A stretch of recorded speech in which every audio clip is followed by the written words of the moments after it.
алдым x минус 2, мынау x плюс 3. Мына екеуі ұқсас. Қайырлы күн, құрметті математика сүйер-қауым, сәлем. Бүгінгі сауалымызға қош келдіңіздер.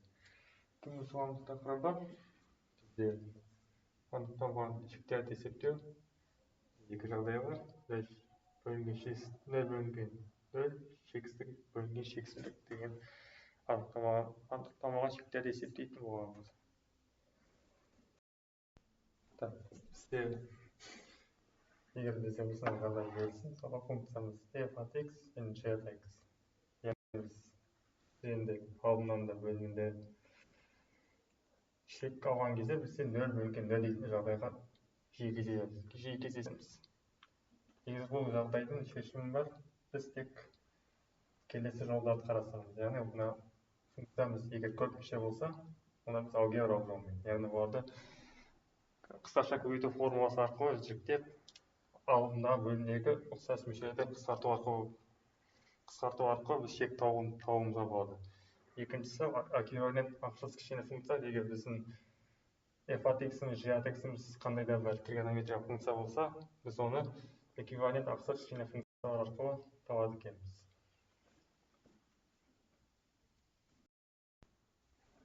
Бізде бірінші мысал көптеген қателесетін есептердің бірі. Бізде бұл жерде былай дейді, егер шексіздігіміз 2 болса, функцияның шексіздігі қандай болады? Біз егер орнына қоятын болсақ, 0 және 0 болады. Қарасақ, шегі жоқ, шегі анықталмаған сияқты, бірақ бұл шегінің анықталмасы. Бұл шектің функцияның шегі бар. Оны айта аламыз бірінші. Мынау біз көбейткіш жіктеу арқылы біз бай жіктейді екенбіз. X минус 2, x минус 3. Мынандай жіктеу болады. Мынауда x минус 2, x минус 10. Не бізде ұқсас мүше қысқарады. Сонда x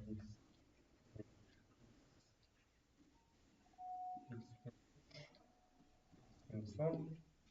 2 қойсақ, сонда бізде минус 1 бөлінген 8. Осылай біздің шегіміз осылай жол арқылы біз шекті тез салға бөлдік. Келесі жағдайды қарастырайық. Мұнда дәл солай. Егер 2-ні қойсақ, бізде 0 бөлінген 0 шығады. Алдым есептегідей дәл солай. Аны қысқаша көбейту формуласы арқылы жіктейміз.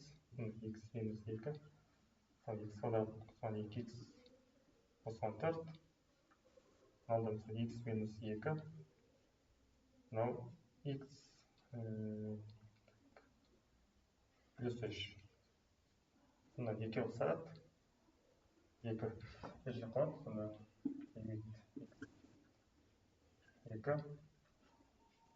плюс 4, x плюс 3. Бұның шегі бар. Қойсақ, 4 плюс 2 плюс 4, ал 5. Сонда 12 бөлінген 5 шығады екенбіз. Міне, осылай тез әдіс арқылы біз шегін 0 бөлінген 0 анықталмағанды есептей білдік. Келесі қарастыратын тақырыбымыз эквивалент ақсыз кішкене функциялар.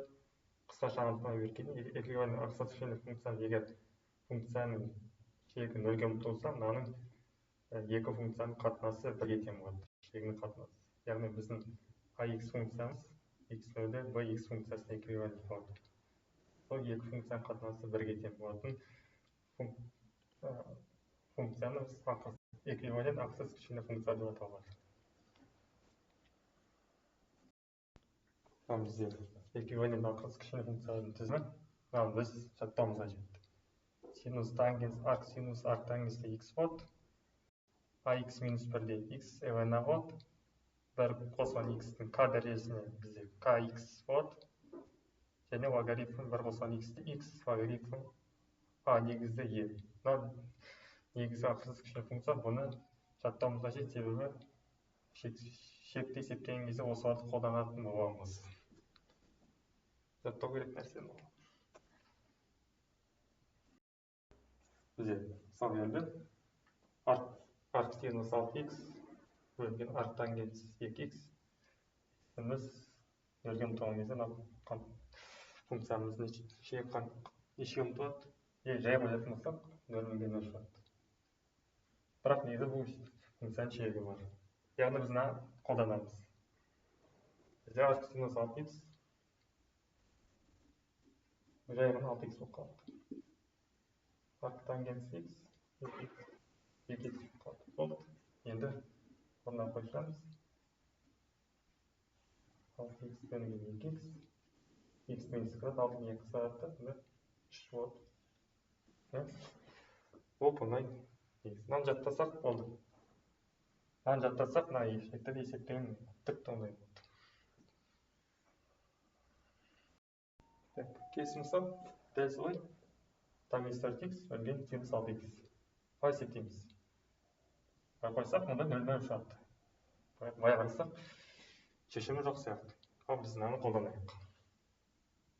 Мына кесте, мына эквивалент қатықсыз кішкене функцияларды қолданамыз. Тангенс 4х 4х болып қалады. 6х 6х. Енді қойшамыз. Лимит 4х х минус квадрат 4-ні алсақ, сонда 3. Біздің есебіміз осылай. Функцияның шегі осылай шығады екен. Келесі қарасаңыз, келесі анықтамалдық анықтамаға шексіз бөлінген шексіз ашу ережесі қалай шығамыз? Енді бірақ нәрсе біз x-тің үлкен әрежесін бөлінген. Бізде мысал берілген. Егер былай қоятын болсақ, онда шексізді бөлінген шексіздік шығады. Біз қалай істейміз? Бізде үлкен әреже x көп болып тұр. Яғни соны бөлеміз. Сонда әжеде шығады. S бөлінген x көп. 2 плюс S бөлінген x минус 1 бөлінген x болады. Олардың бәрі нөлге ұмтылады. Сонда бізде қалады 3 бөлінген 2. Осылай. Біздің шексіздікке анықтамалында біз осы аштық, шекті таптық. Келесі мысал бізде лимит x шексіздікке ұмтылған кезде біздің шексіздің функцияның шегі қайда ұмтылады?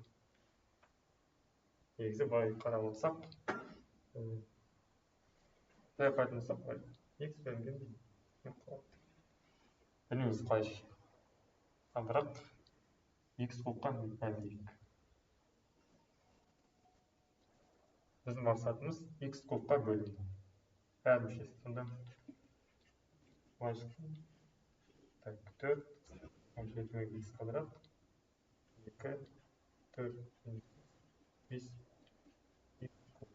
Онда нөл болады. Сонда бізде 2 шығады.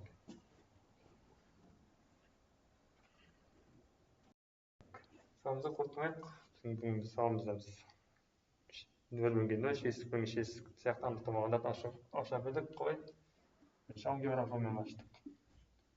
Екінші біз эквивалент қатықсыз кішкене функция арқылы. Ал үшіншісі бізде шексіздік бөлінген шексіздік кезде біз x-тің ендігі үлкен әрежесіне бөлдік.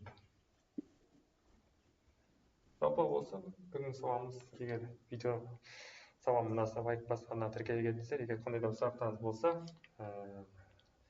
комментарий жаза кетіңіздер. Сіздермен бірге болғаннан кейін сол сәлемдікте болыңыздар.